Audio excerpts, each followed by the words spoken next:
Our guest this episode is Lynn Coles, a sales enablement and communications leader known for helping B2B companies cut through complexity and gain traction quickly. With over 15 years of experience in cybersecurity, tech, financial services, and the nonprofit space, she specializes in unlocking seller performance and bringing clarity to teams navigating change and limited resources. Whether she's stepping in on full-time, interim, or a fractional basis, Lynn is known for creating momentum that lasts. She's here to talk about enabling sales teams to move with purpose and overcoming internal drag and executing strategies that actually do stick. So let's get on with this. And please welcome Lynn Coles to the podcast. Lynn, thank you for joining me. Welcome to the Engaging Personalities Podcast. I'm Anders Belanger, founder and CEO of Engagify, where we're on a mission to rehumanize business through engagement. We believe that we can all be more successful if we can command attention and deepen connection. So stick around to the end of the show and we'll reveal how you can be our next guest on a future episode. So let's get ready to engage. Thank you, Anders, so much for having me. You and I have had some great conversations in our previous world, right? That's what I wanted to kind of say. And in the preamble, before we officially say we're starting, I kind of didn't want to give away, like that we had some epic conversations that I said, man, that should have been content, right? Like it was for us, but it wasn't really, Right. So that's why I was so excited to bring you on the podcast, that I kind of have, a platform for this, like that we can kind of dig deeper into the things that we're both passionate about. And so I'm so excited to have you here. I am so glad we did that. I can't wait to dive in. As you know, this is a subject I love. We're really going to talk about revenue today, ultimately, and the different prongs that will help in these interesting times, accelerate it, protect it, expand it in certain accounts. But before we dive in, I happen to know something about you. You have some news of your own. A fantastic new book has just come off the press. It's come off the press. I have one here. Yeah, it's Engage First, Capture Attention, Build Trust, and Drive Real Results. Thank you so much for mentioning that, Lynn. I want my copy. When do I buy? Where can I buy? So October 7th, it officially launches. So that's a copy. So it's not off the press, so to speak, but it'll be available on Amazon. Excellent. Place. October 6th, actually, you can get it if you're a Kindle person for just 99 cents. So okay. Sure we get I this do like the hard copies there, and I like to it'll be mark part. I like to mark them up. Hey, while we're talking books, and before we get any further, do you have and I don't want to say your most favorite book, but like in this space, do you have a book that you absolutely adore that you wouldn't mind sharing? I do. The one that I use a lot is in the meetings that I have with reps are things like Keith Ferrazzi's Never Eat Alone. Because to engage with another human, to have that skill, requires intention. It requires you to build community. And so we think we're doing it, kind of, but you and I both know to really engage, to connect with folks, takes intention, it takes effort. And so that's one of my go-tos. And the other one I'm reading lately is by Verity Harding, and it's AI Needs You. And we're going to touch on both of those things today. I'm excited. I'm intrigued. And all of a sudden now I start going, I should be asking that question to all my guests. Like, it's a great question. I like it. It is like, I was just interviewed the other day, and someone was commenting because they were in my office. It was the newspaper was here, and they were looking at my bookshelves, and a business reporter is like, oh, looking, and just kind of, it says, I see you, you like your business books. And I go back to a quote that goes something along the lines of, all the good things in life are on the top shelf, and we have to stand on the books that we read. Oh. Right. So, and the speaker who that was will come to me in a second, but I'll have to blurt it out later when we're in something else. That'll come to me. So we are what we read. Yeah, for sure. We're influenced by those people, and so now in our preamble, you did talk about Yeah, that you were in radio earlier I because you said was. to Yeah. get on a call early, make sure everything's good, test your mic, all of that. And you talk about teaching that. Let's kind of rewind back, start at the start. How did you find your way to where you are now? Because that radio thing is interesting to me, and of course, Mhm. media serves you in what you do It and does. your background. Just let's tell the listeners how you got here. Originally, I was going to be a music teacher. So I went into McGill, piano major, and thought, this is a great thing. I'm going to do that. And then I was discovering that a lot of music teachers, music grads anyway, Anders, weren't getting hired. So I switched to journalism and got into radio in Montreal. And it's so applicable to the journey then into B2B sales when I moved to Toronto and then into sales enablement because people mistake the role of a journalist or a reporter. You have to be this, on-camera presence or articulate and, quick on things. It's about the listening. It's about the point of view, the perspective. If you don't have that top of mind, then the kinds of questions you'll ask, the way the story will even evolve, isn't going to be of relevance to the people, your listeners. So, but even before you and I joined the call today, I was thinking, I know about your audience. They're sales folks, professionals, leaders, maybe mid and senior career, but there might even be some folks entry, early on in the stage, and also marketing. So what's most important to both those groups? It's revenue. And both groups have, it's funny, an incredible misalignment in some of the biggest companies. Marketing is being pushed to do certain things. The sellers are being pushed to do certain things and they're never co-creating, Mhm. and that co-creation is everything. So that's how I think radio and a background of really being a musician and listening first and foremost, that's the I think the main differentiator is, can you find out about the perspective of whoever it is you need to engage with? Mm. There's that kind of know your audience built into that too, right? I Yes. mean, Oh yeah. the relationship, the sales and marketing partnership, and Or lack it's thereof. yeah, or lack there. Well, and it seems to be a little bit like just because now we call it the revenue department, Right. that doesn't necessarily mean it's all integrated, right? Like, So there's that true. intention behind it, and yet there's still a lot of gaps and handoffs not happening, and miscommunications, wires crossed, Totally. a bunch of different ways of saying the same thing. What do you see out there as the most common pitfalls in revenue Yeah. department, so to So speak? what's causing the drag, let's say it's deal drag, we're seeing it. That's usually the result of the triage. So the reps are often enabled and trained great on the product, usually. They can name the 15 cool features, price points, things like that. But the diagnostic phase for the client, which by the way, they will research is showing that they'll change their minds on the problem anywhere for 3 to 5 times before they finally settle on it. So if you're trying to sell to a solution and the problem isn't well defined, that's going to take some drag into that deal for sure. There's going to be friction there. And when you have marketing thinking, well, I've got this great product, it should sell itself just about, but it doesn't. So it comes down to the enabling of human skills, listening skills. And these are increasingly the ones that you look at the top research in our space, they will tell you those are the skills that are most needed for B2B sellers. And yet, enablement departments, and I've seen this time and again, the tiniest portion or slice of their entire learning library will be devoted to things like that, which you really can't just train, you have to practice.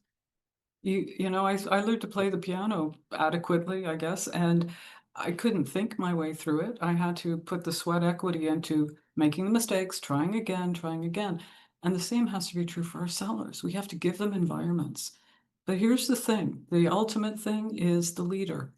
Most sales leaders, and you know this too, they grow up or they're promoted up, but they've never themselves been coached in anything. So they just know, look at those deal reviews and look at our forecast and where's our pipeline. which can often be just a little too reactive. Yeah.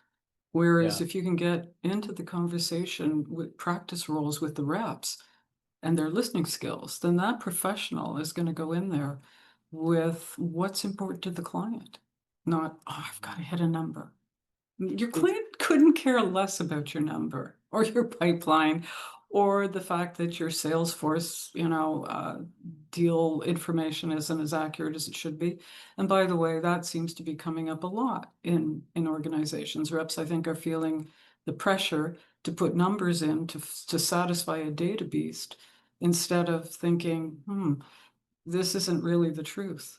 So yeah. truth, guys, can we all come back to some fundamentals and truth?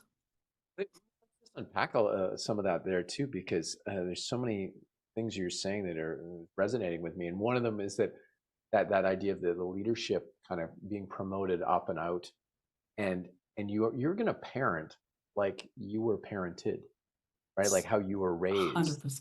Yes. And so when does it start, or when does it, or when does the bad The way of dysfunction. training stop, right? So it's like, Yeah. instilling that into the reps, Yeah. giving them a safe place to try on new Exactly. things.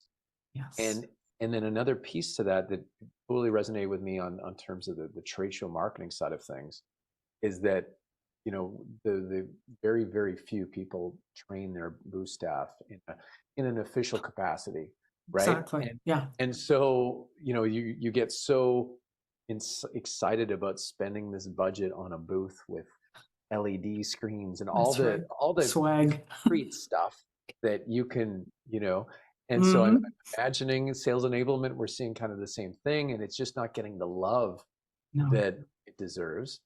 And which really brings me to something that we talked to another sales leader about, a sales apocalypse kind of situation happening where Okay. you've got SDRs, uh, that just email. They don't actually even talk on the phone anymore to set up meetings. Yes. Yes. And when they age up and out into more senior sales roles, Mhm. what's their skill set going to look like? You know, if 100%. that's so really speaks to that gap that you're seeing, that creating this drag and all these other issues. We become what's modeled for us. Yeah. And what's interesting is the amount of money we'll invest, because I've been on both sides of the shop. I've been in marketing and sales, and I 100% agree with you. I've said that many times, but we invest a lot, the t-shirts, the swag, the booth setup, which is so strange because when you are a participant in a big show, as you know, you want to come in, you'll probably go in with a sponsorship, and that will buy you maybe some keynote time or some other, value adds, not just the booth. But the booth area is so critical because that's where I have an opportunity. I'm not gonna, no one's gonna rip up their RFP app. Yeah, here I am. I'm all set. I'm Yeah. buying your big IT solution right this minute. Yeah, I wish. Not really. But what I am doing is validating a perception that I have about the company or the leader or the new release, something, and comparing and contrasting it.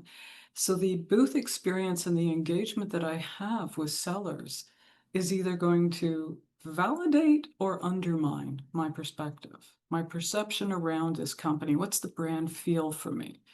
And if we're training great stuff on the features, great stuff on the use cases, we've got all of that, toolkit well established.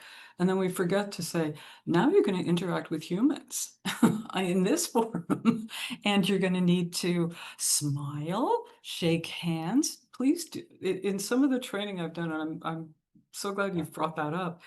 I will extend my hand and say, and smile with your eyes, make the contact, really be glad to see them. As remember when you were falling in love with someone? I've used that example in training, and everything about that person was fascinating. Oh my gosh, the way they put ketchup on there, they don't do it on the fries, they like it on the side. Isn't that fascinating? Sure. It's all fascinating. You need to have that kind of mentality as a rep in the booth because someone's coming in, it's awkward. It's socially awkward. I think post-pandemic, we're still regaining human skills, rediscovering them. Some probably never had them. A firm handshake, a warm so I've had people give me the fishy finger weird handshake, and I tell you, my immediate reaction is, I don't just want to sanitize my hand. I It think I gives you want to the take a ick, bath, doesn't like it? it's ick. Yeah, yeah, yeah. So warmth, engage. 80% of we know this, but we say it and say it. 80% is nonverbal cues. That is your communication. 80%. Are you smiling? Is the handshake warm? Do you seem really glad to see me in your booth? You're hosting me now. I'm on your terrain. You've planted a flag. I'm a And guest. that's one of the things that we say in our trainings is like, what are we trying to make them feel as a Yes, booth visitor? And then, and the answer or in around there is to make them feel welcome, right? Like, and that they're in the right place, that they belong, and all of that goes hand in hand. Uh, and all these little, social cues that give off warmth, right? Like one that's of right. one of my one of my favorite books, I do like, I talk about it a lot, is called The Charisma Myth by Olivia Oh, Fox Cabane. You would okay. love this I too, from would. a executive presence side of things and other Yeah. things. We'll get into that. But and she talks about there's three things you need to be charismatic. So it's not just you're born with it. You can No, actually cultivate charisma. And so it's warmth. So being, again, those warmth cues that we can give off, presence, being really here with people and not being distracted, really, that's right. giving that eye contact and giving fronting or body language to show that you are or they are your prime attention. You're putting Yeah. all your attention on them. And then the last one is power. And that power is you could be a subject matter expert in the booth of the company you work for, Mm. right? It's a very relative thing. It doesn't mean you have to be the president of the United States. It's No, just, that idea, but that there's some authority in behind that.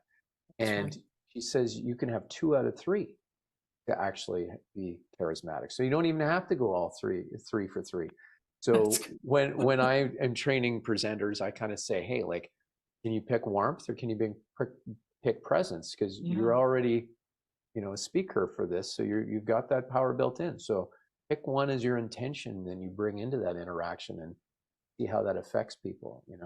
It's so true. And for executive presence, which is a big part of what I was, what I'm doing now. In fact, I'll keep my client company and details confidential, but that's what I was brought in to do. And I'm excited to tell you that recently one of the clients just had a major event on camera, in person, and the executive presence was what I would rate a Rolls Royce. Just fantastic. In training her, though, and she's herself an executive, but she was all about the accuracy of the script, getting it perfect, and perfection, perfection, perfection. And I said, you could go up there with cue card, little, cheat sheet cards. If there's a last minute change in the script, everyone, your audience is actually on your side. They want to see you succeed. There's a myth. These are not your, peers in grade 11 or your teacher judging you. These are business people. They've given up the most precious thing really there is for them, time. Time and attention has just been put to you. So you already come in with a nice sort of, net neutral, we'll say, where we're expecting it to get even better as you're there. For sellers in a boardroom or meeting room situation, what I found I had to really guide them through is you do realize the second like your car, your Uber is driven away and you're on their property, you're on show. So how you walk in the building, keep the conversation, stock price, weather, gives everything. Even in the elevator up, you don't know who's in the ride with you. I remember one CEO saying to me, anything I want to know about the company, any secret I want to know, I just ride the elevator because the employees are going to be talking about it for sure. So you have to assume you are on show from the moment you have stepped on the property, and that includes virtual property. You have to really, really think like that. And then from that point on, from how you treat the receptionist, if there still is a live one, if it's not automated, because that will tell them something about how you are, how you sat in the Mhm. waiting room. Everything tells them something. But it also does the most important thing, I think, Anders, which is it flips the switch. We are who we are, but we do have to go in with a little bit of a role. We have to come up the game a little bit. There's nothing wrong with that. Like whoever you're talking to, you're looking for a big deal from them. The gravitas of what the buyer has to do should be respected. So conduct yourself like it's an honor to get in there and do it. Don't be so worried about, hey, I'm just going to steal the guy, or we're going to expand. It's all, that's on, that can be inside your office. When you're on their turf, it's what's important to that buyer. So what is important to that buyer? Your executive presence, your charisma, exactly as that's been laid out, but also what was their stock price that morning? Has anything major happened to them? Did you read not just a cursory glance at their LinkedIn profile? What have they been posting about? What's important to them? Again, you have to put that interest into them as much as if you were going to fall in love or you're falling in love. Has your buyer brought in, so let's say it's an IT deal, have they brought in legal or have they brought in procurement? Do you know what the average RFP looks like? Hundreds of pages of misery. Yeah. So after this fun meeting that you guys are all so game, hey, we're going to look great. It's going to go, we've got a 80 slide deck to torture them with. Please don't do that. Please don't bring in the 80 slide deck and think you've engaged with them or done anything. Fine. This is the most important thing. Humans are connecting. So bring in elements of your business acumen, which is what executives do. And as I was coaching my client, I joke with her almost every session, Anders, and all clients I'll do this with. But if they're a publicly traded company, one of my first questions will be, so what'd you think of the stock price this morning? Now, a lot of VPs of sales maybe aren't even looking at their stock price. They've been looking at pipeline review and deals and things. And I said, but you have to understand up the food chain, their perspective is things like what the board will hold them to account. And the board is not looking at your deal size today. The board will be looking at, are there any issues out there? Are there lawsuits that have just hit the news? Good God, has there been a cyber attack, a breach? What? So you have to understand how the perspectives change for your buyer up their food chain and across their food chain. When you do that, you default into an executive mindset and an executive presence because you have full 360 view on the business, and executives think like that. It's constant 360. Yeah, the big picture, and like you're saying, 360. I think there's that, when we talk about executive presence, like I'd like you to define it, just Okay, because I here's one of those things. I think it's one of those terms, it gets tossed around a lot, it does. and we maybe know it when we see it, but can we define it? So I just want to dig into that for a second, Lynn, because we're at When that place. I love Yeah. that. So I know when there's I would say there's levels of it, Anders. So there's, because it doesn't necessarily relate to age, but I know I'm around it because the person is conveying a certain confidence without arrogance. They are interested and they're active listening, and their response back to it is either a deeper question or a reflection. Very confident people reflect. Silence doesn't freak them out. So when you have someone who's bringing that energy, if it's anything at all, it's just that energy. It's an intangible, but I know it when I'm around it, and I sit up a little straighter. I want to be a better me when I'm around it. And the best executive presence is very humane. It never diminishes someone. As I like to say to my, when I'm dealing with the training sessions, one-on-one or in a group, the definition of love is patience, kindness. It holds the space.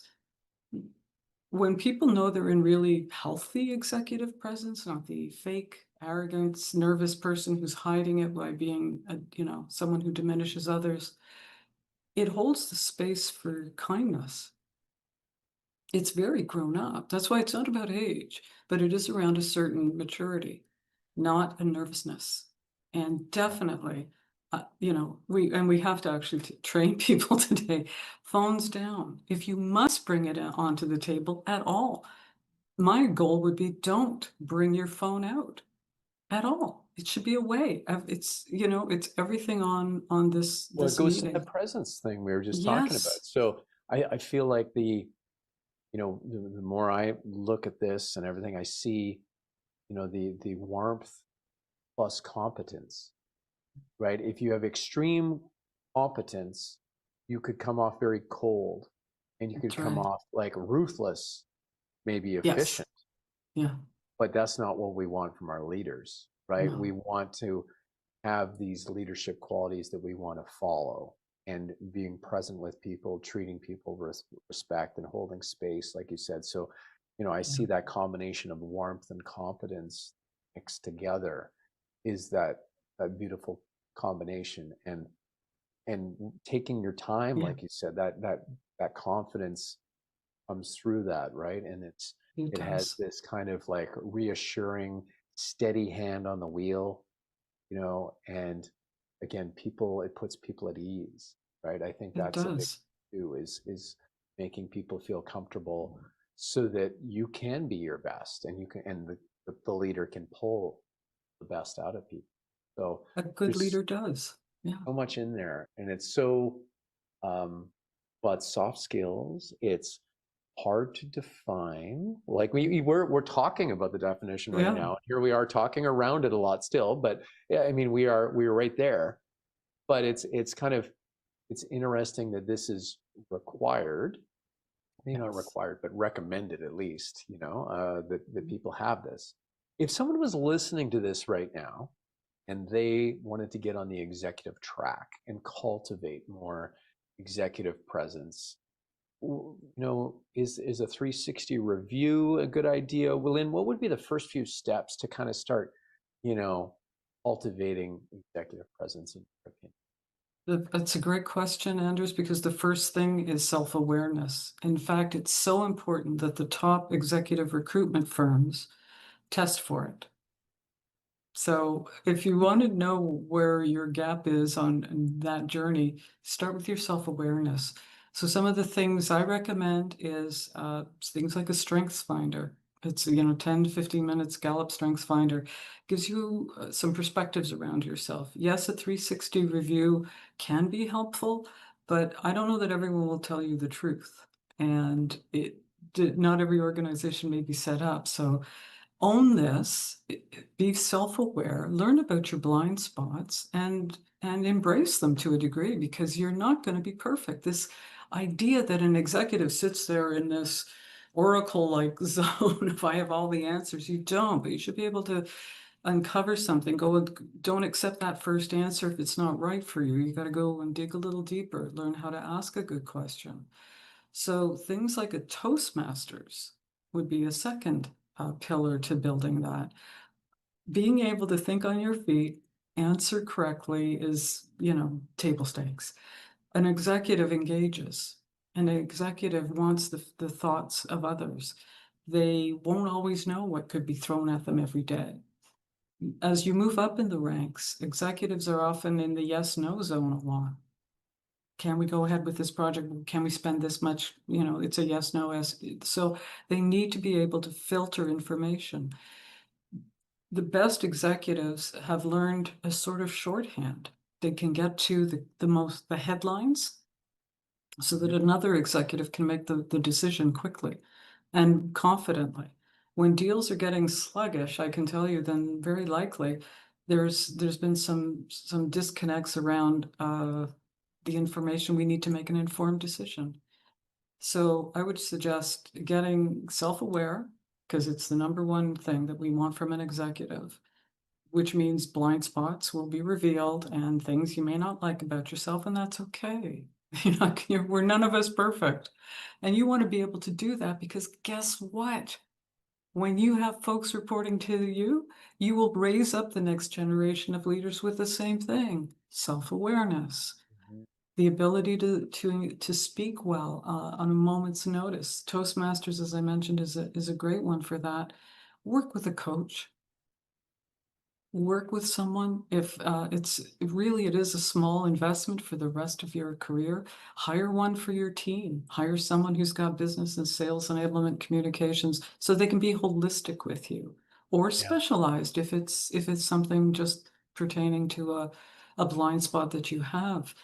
Mhm. It might interest your listeners to know that most often the coaches that are retained by companies, it's not always, but most are what I'd call an interventionist coach. Meaning, um, there's been a lot of employee complaints about someone. The boss is, abusive or Uh, unrealistic or something. So the complaint is in, the company has to do, its due diligence and also demonstrate to legal satisfaction that, they've taken remedial action, i.e. in comes an interventionist coach.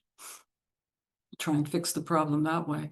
What if you could be fixed, as it were, decades before? Think of the a people you will only impact positively. We yeah, won't have to recover from you. preventionist coach instead of intervention, like, get ahead Yes. of it.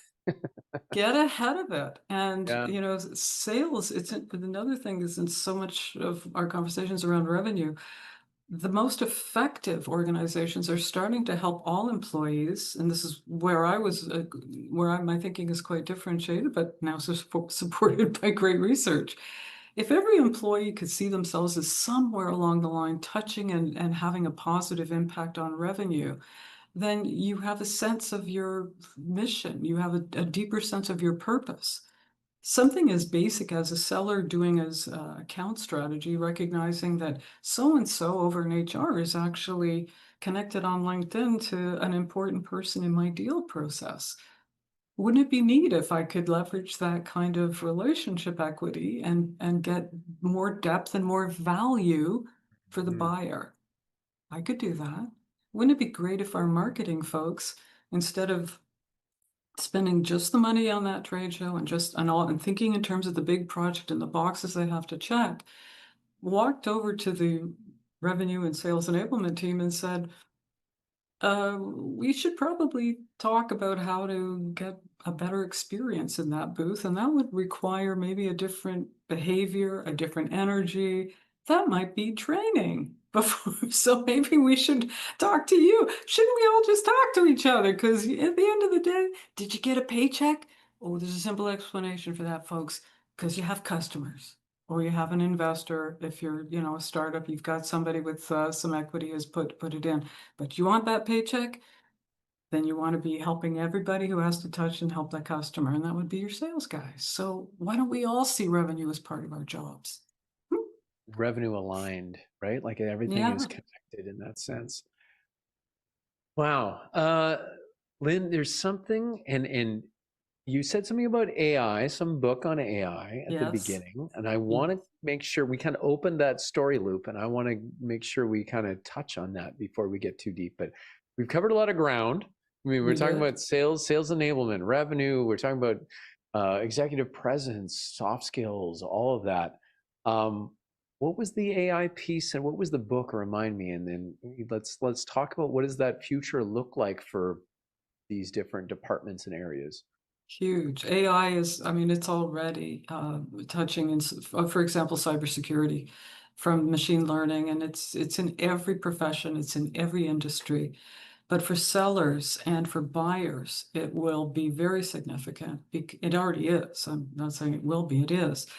But the art will be in understanding workflows. So here's what's misunderstood, I think, about AI. And the book that I'm reading and enjoying, by the way, is Verity Harding, and she's written the book AI Needs You, because we need ethical AI. We see enough examples of from fake news, fake images, etc., so that the AI beast can understand the algorithm and help us get more eyeballs to misinformation. But in ethical AI use, in business use, in medicine, etc., we have to understand workflows. And very few people could do a workflow audit. In fact, when you see a misalignment sometimes with the deal reviews, the pipeline, etc., well, does marketing and sales see the a qualified lead the same way? Probably not. Those are one of the big disconnects, right? Hey, I'm X number of eyeballs download a white paper leading to somebody making a call. That's a qualified lead. No, it's not. It's interest. So AI's use beyond what marketing will be doing will really help sellers, but not overuse it. So don't use it to do the types of writing that, will just swamp somebody's email. No, no, no, no, no. AI will help you do as an assistant. So wouldn't it be nice as a seller if I had access to AI doing research for me, summarizing? So here's the latest white papers maybe from my customers' website. I don't have time to go through all that, but I want to be savvy. With the right prompt, I can get a very good synopsis from that white paper or whatever is important to that client. That's the use that AI has, and we're just starting to see it. But of course, sellers have to be trained on how to prompt properly and to have some time freed up to actually read and understand it. And as you know, and I know, the day of a seller and a sales manager is it's off the dial busy, right? The expectations for their accuracy and their own data inputs and their own tech stack for sales operations to feel good. Sales ops wants that to be good so that as it goes into the quarterly results, and the publicly traded company will feel good because it's forecasting some great numbers. And what if there's a misalignment there? And there is too often. So it will help with accuracy in ways that the sellers will benefit from enormously, save them a ton of time, especially in research.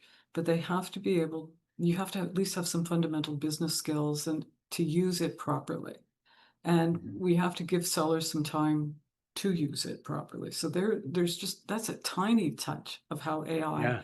in its seller's day will be a tremendous. He or she will have their own sales assistant. Right. Not to mention that these companies are being created constantly, and Yeah. some of them are getting outdated very quickly, and it's just Oh yeah. it's a big decision. And this is not on the salespeople, but more on the No, sales leadership. What horse are you going to race with as that's far as right. bringing in these technologies and these different platforms? Um, Would you be surprised to know, Anders, that about the research is showing about 70%, I was surprised, of employees, and that will include all functions, including sales, are using their AI off the grid. So they're not using it on not company computers. They're doing their right. jobs, but they're going off to something else.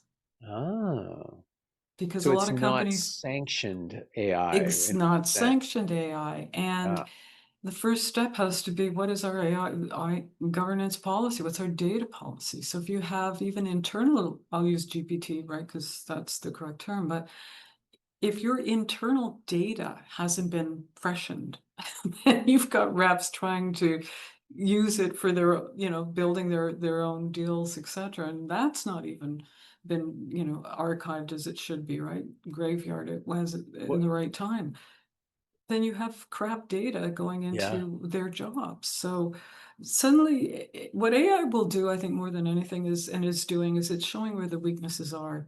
It's showing where managers are weak, especially. And, if I had my magic wand, as we think about the best gifts to give people as they're pushing into their final quarter, invest in your leaders, your sales bosses, anyone who manages a team. At least start with some investment there, because that helps elevate, like we were talking before, the model up. And Mhm. AI is still something that people are not sure what to do with it, what is Well, permitted in the company. The company's, buzzword. Some yeah, cases, it's it just is a kind of buzzword. they want AI. They have no idea how they're gonna do it, but they'll do it When, in a how, hurry. they will, and they'll Like do it wrong, right? And it yeah, will it yeah. will accelerate, in misinformation very quickly. So it is a new skill to learn. But the interesting thing is it will never, everyone's saying, oh, it's going to replace my job or whatever.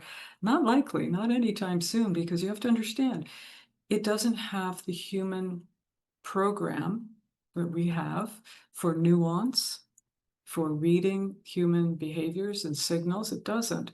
It can sound great. If are you Yeah. using any AI now, Anders, yourself? Are you playing around Oh with yeah, it? yeah. We use ChatGPT and another Google service as well for pulling messaging and working with companies so that we can just take the crux of what they do and learn it very quickly for the Exactly. trade show presentations. Right. And we're learning to use it in more places, but it is, yeah, I mean, I think we're getting a keener and keener eye in terms of spotting a LinkedIn post that's AI. Exactly.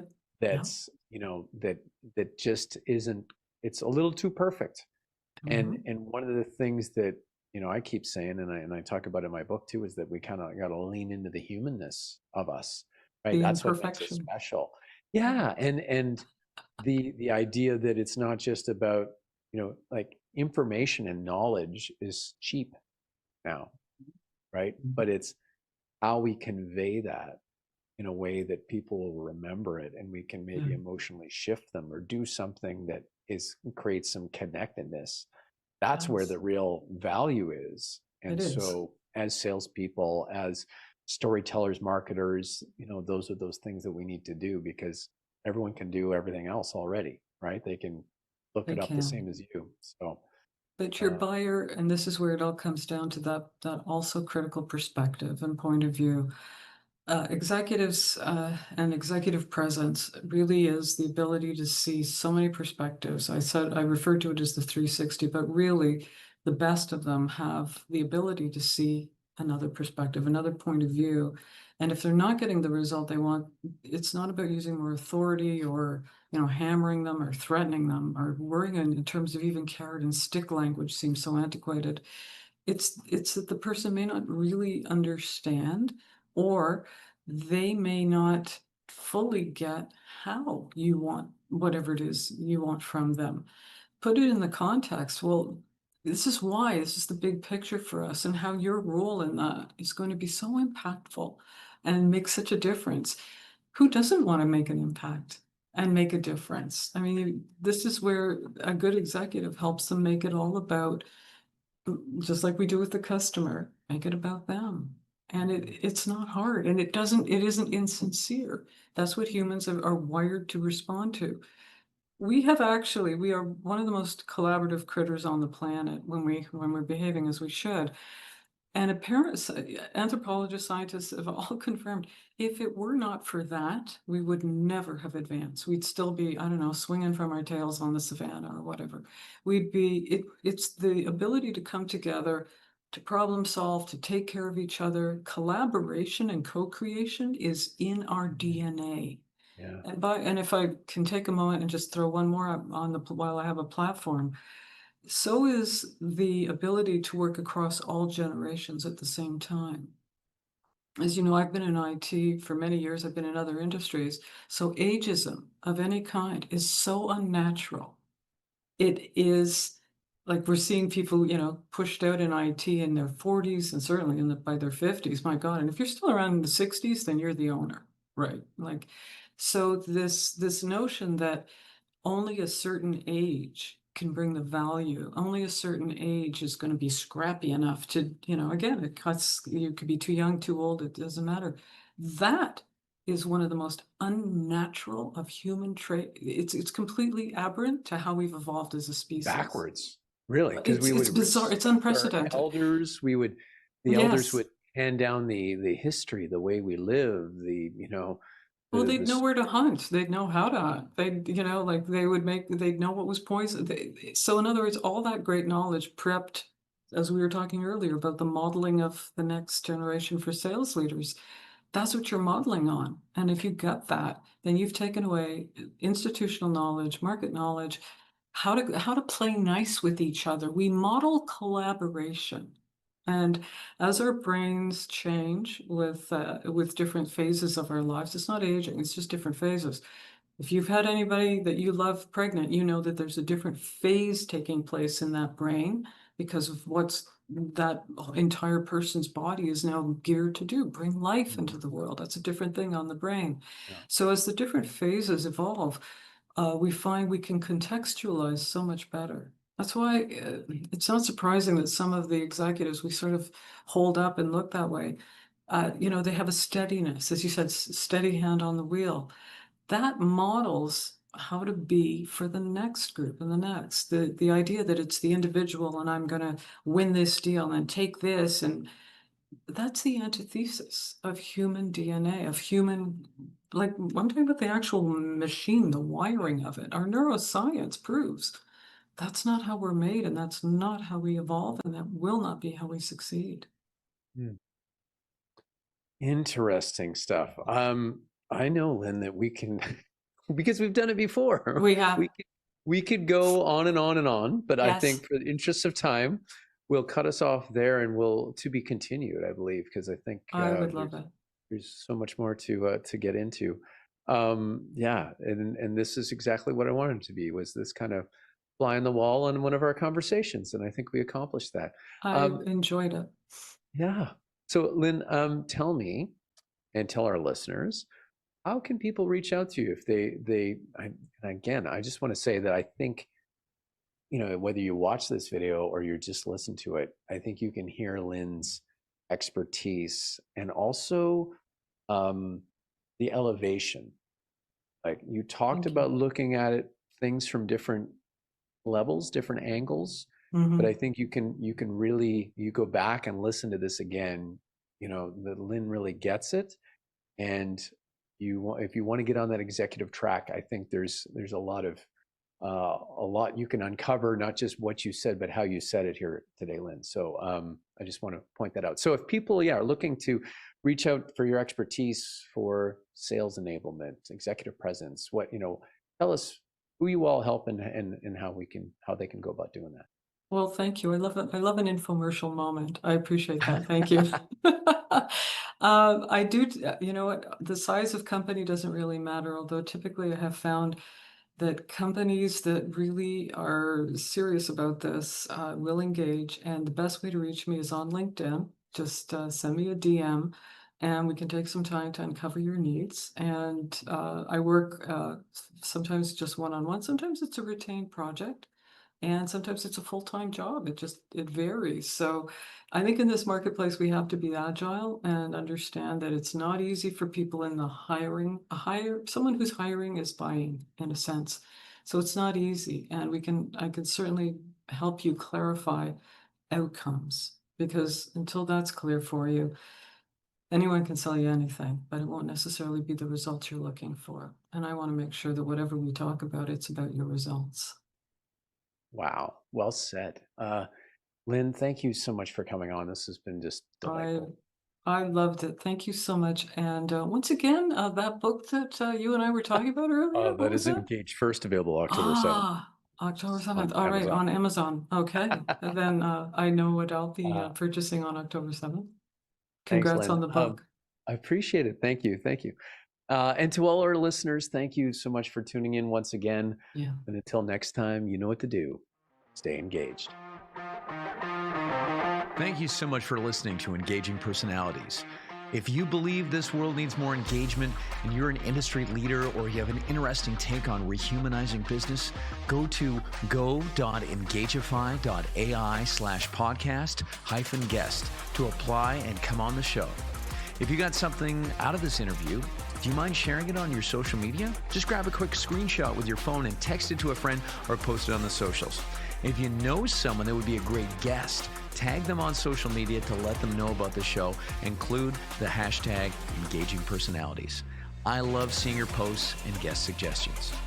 We are regularly putting out new episodes and content. To make sure you don't miss any episode, go ahead and subscribe.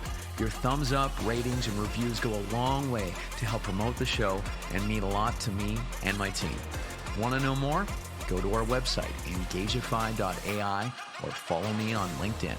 Thanks for listening and stay engaged.